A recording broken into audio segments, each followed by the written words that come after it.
Yəni S, G, G, U, A, S, S, A.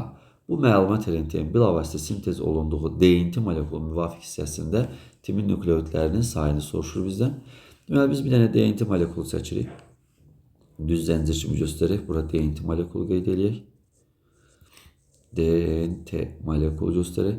Və buradakı ardıcıllıqlar xüsusilə eyni ilə müəyyən hissəsi misal üçün köçürülürdü RNT-yə. Bir zəncirdən götürəcək. Bizdə məlumat RNT-ni veribdir. DNT-ni tapmağımızı istəyir. Məlumat RNT-ni yazırıq biz bura.